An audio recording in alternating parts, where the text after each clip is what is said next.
I, William, 28M, have been in a relationship with my girlfriend Chloe, 26F, for the past 3 years. We met during a mutual friend's birthday party at a local brewery. I remember that night vividly. I was running late because of a work emergency and almost didn't go. When I finally arrived, the party was in full swing. I spotted Chloe across the room, laughing with a group of people I didn't know. She had this infectious smile that immediately caught my attention. Our mutual friend, Jake, introduced us. Chloe and I hit it off right away, bonding over our shared love of indie music and cult classic movies. We ended up talking for hours that night, long after most of the other partygoers had left.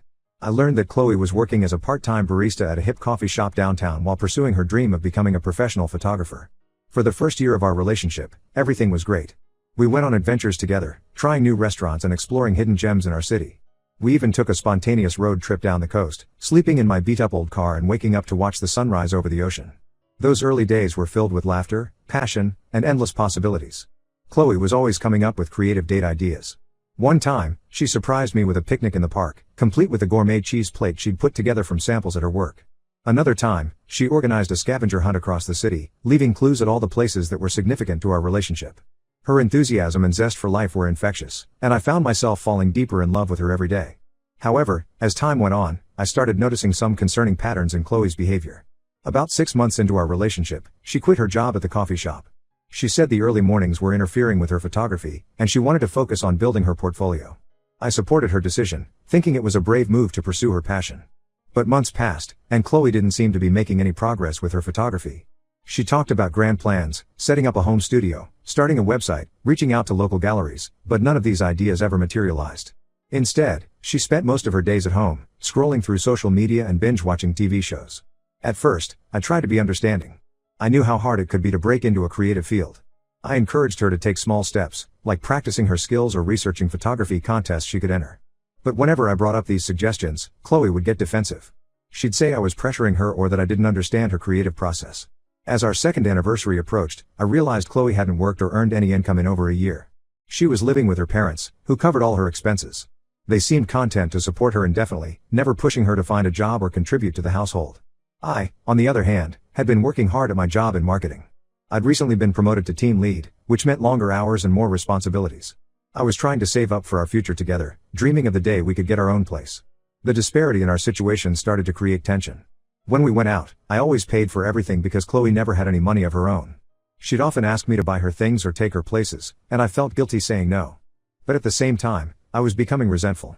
Why was I working so hard while Chloe seemed content to do nothing? I tried to encourage Chloe to look for jobs, even if they weren't related to photography.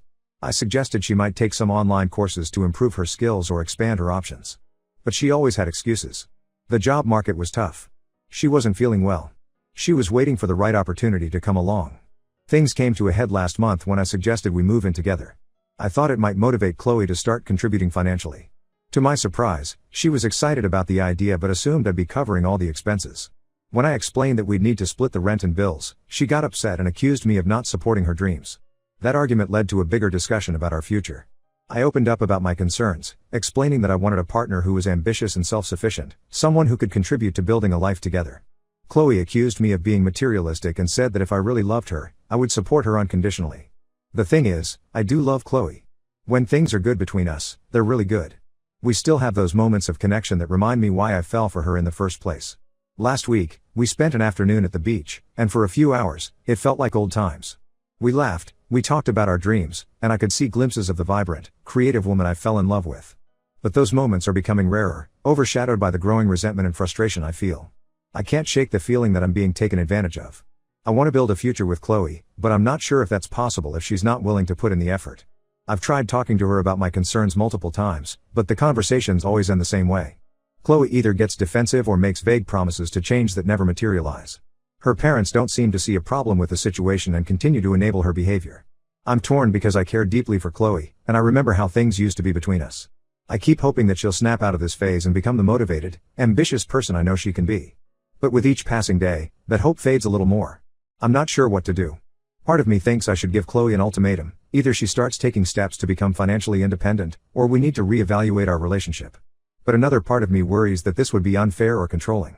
I don't want to force Chloe into a life she doesn't want, but I also can't continue in a relationship where I feel like I'm the only one invested in our future. Am I being unreasonable in my expectations? How can I address this issue without coming across as unsupportive or materialistic? Is there a way to motivate Chloe without pressuring her? I want to build a future with her, but I'm starting to wonder if our visions for that future are compatible. Any advice would be appreciated. I feel like I'm at a crossroads, and I'm not sure which path to take.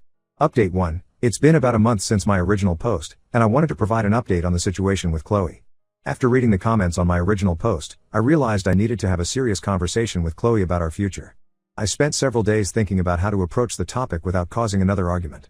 Finally, I invited her over to my place for dinner, hoping that a relaxed setting might make the conversation easier. I cooked Chloe's favorite meal, homemade lasagna with garlic bread.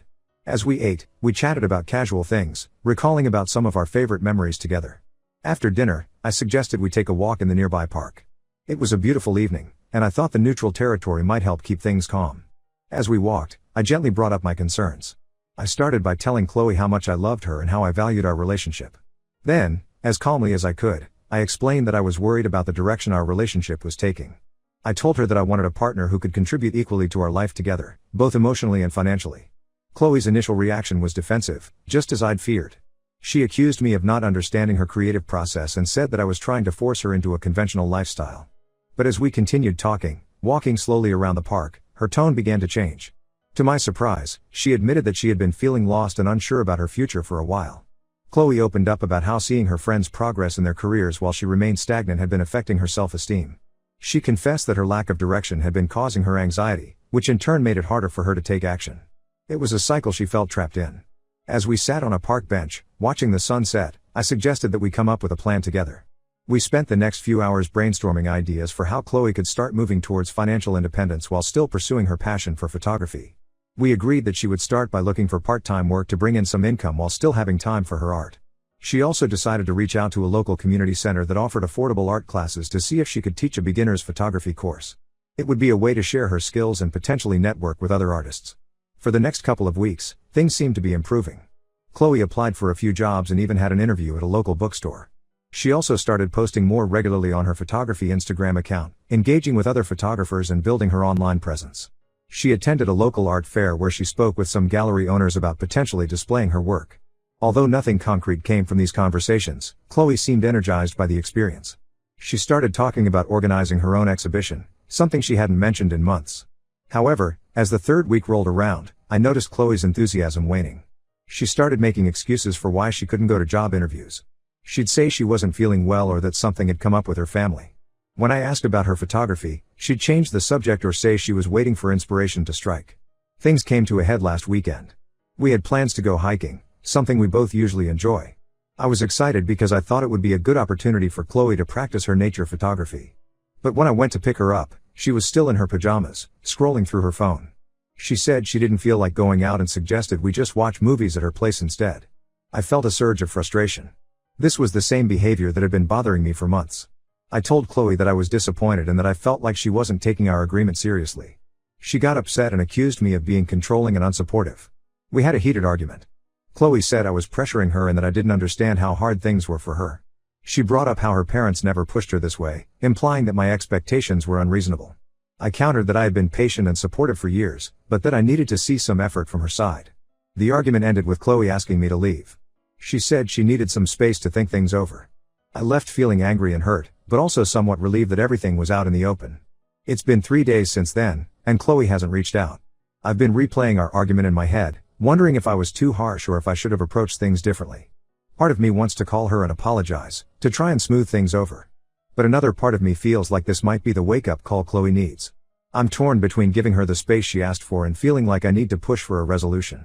I care about Chloe, and I can see that she's struggling. But I'm also starting to wonder if we're truly compatible in the long term. Can I build a future with someone who seems unable or unwilling to take responsibility for their own life? I'm not sure what the next step should be. Part of me thinks I should wait for Chloe to contact me, to see if she's willing to make changes. Another part of me feels like I need to be proactive and maybe even consider ending the relationship if things don't improve. Any advice on how to proceed would be appreciated. I feel like I'm at a crossroads, and I'm not sure which path to take. Update 2. It's been 2 weeks since my last update, and a lot has happened. I wanted to share the latest developments in my situation with Chloe. After our argument, Chloe and I didn't speak for almost a week. It was a difficult and anxious time for me. I found myself constantly checking my phone, hoping for a message from her. I threw myself into work, staying late at the office to avoid going home to an empty apartment. My colleagues noticed something was off, but I didn't feel ready to talk about it. Finally, after 6 days of silence, Chloe reached out. She sent a text asking if we could meet at the local park where we had our first kiss. I agreed, feeling a mix of relief and apprehension.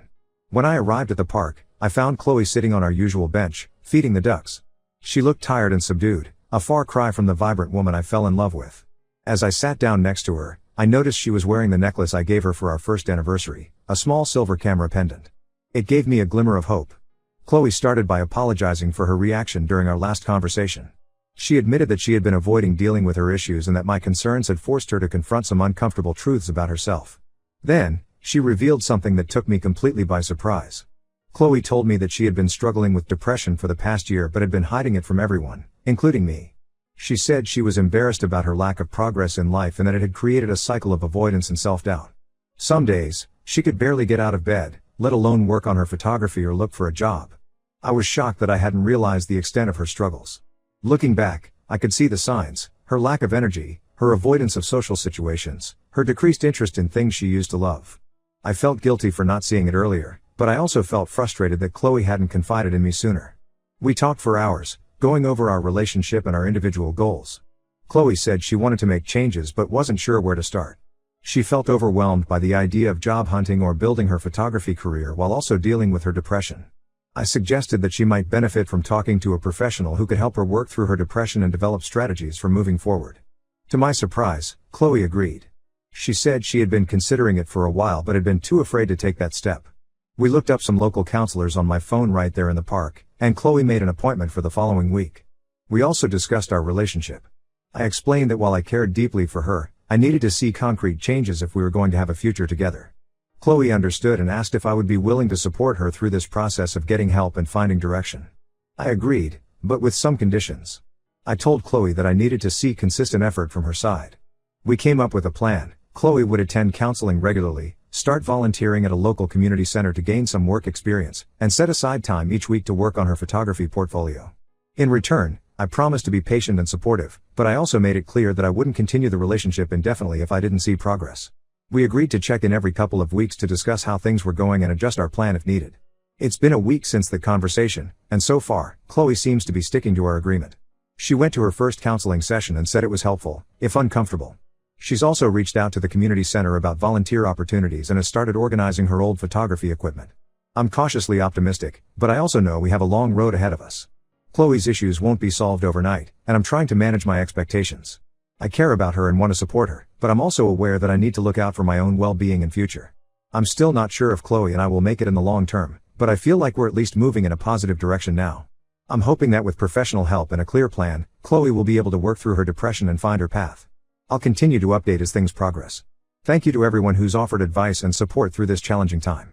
Update 3. It's been about a month since my last update, and I wanted to share the latest developments in my situation with Chloe. Initially, things seemed to be improving. Chloe was attending her counseling sessions regularly and had started volunteering at the local community center twice a week. She even began working on her photography portfolio again, setting up a small home studio in her parents' garage. I was cautiously optimistic about these changes. Chloe seemed more energetic and engaged, and we were having meaningful conversations about our future together. We even started planning a small weekend trip to a nearby town known for its picturesque landscapes, perfect for Chloe to practice her photography. However, as the weeks went by, I started noticing some concerning patterns re-emerging. It started small at first. Chloe would oversleep and miss her morning volunteering shift. She'd promised to make it up later in the week, but often didn't follow through. When I gently asked about it, she'd get defensive and say she was still adjusting to the new routine. Then, Chloe began making excuses to skip her counseling sessions. She'd say she wasn't feeling well or that something had come up with her family. When I reminded her of the importance of consistency in therapy, she accused me of pressuring her and not understanding how difficult it was. Her enthusiasm for photography also seemed to be waning. The home studio she had set up was gathering dust. When I suggested we go on photo walks together, she'd say she wasn't feeling inspired or that the lighting wasn't right. The weekend trip we had planned kept getting postponed for various reasons. I found myself becoming increasingly frustrated. It felt like we were slipping back into old patterns, despite our previous conversations and agreements. I tried to be patient and supportive, remembering that change takes time, but I couldn't shake the feeling that Chloe wasn't fully committed to making real progress. Things came to a head last week when I brought up the idea of her looking for paid work, even if it was part-time or in a field unrelated to photography. Chloe became upset, saying that I was trying to force her into a conventional lifestyle and that I didn't understand her creative process. She accused me of not being supportive of her dreams and said that if I truly loved her, I would accept her as she is. This argument made me realize something important. While I do love Chloe, I'm not sure I can build a future with someone who isn't willing to put in the effort to grow and contribute to our shared life. I've spent the past 3 years hoping that things would change, but I'm starting to accept that maybe they won't. After a lot of soul searching and a long talk with my best friend, I made the difficult decision to end our relationship. I met with Chloe yesterday at a quiet cafe we used to frequent. I wanted to have this conversation in person, in a place that held good memories for us. I explained my feelings as gently as I could. I told her that I care about her deeply, but that I don't think we're compatible in terms of our life goals and work ethic. I explained that I need a partner who is willing to put in consistent effort towards building a life together, and that I don't think she's in a place to do that right now. Chloe was understandably upset. She cried and pleaded with me to give her another chance, promising that things would be different this time. She brought up all the good times we'd had together and said that she couldn't imagine her life without me. For a moment, I wavered, remembering all the reasons I fell in love with her. But then I reminded myself of the past few months and how nothing had really changed despite multiple chances. I stood firm in my decision, though it broke my heart to see her so distraught.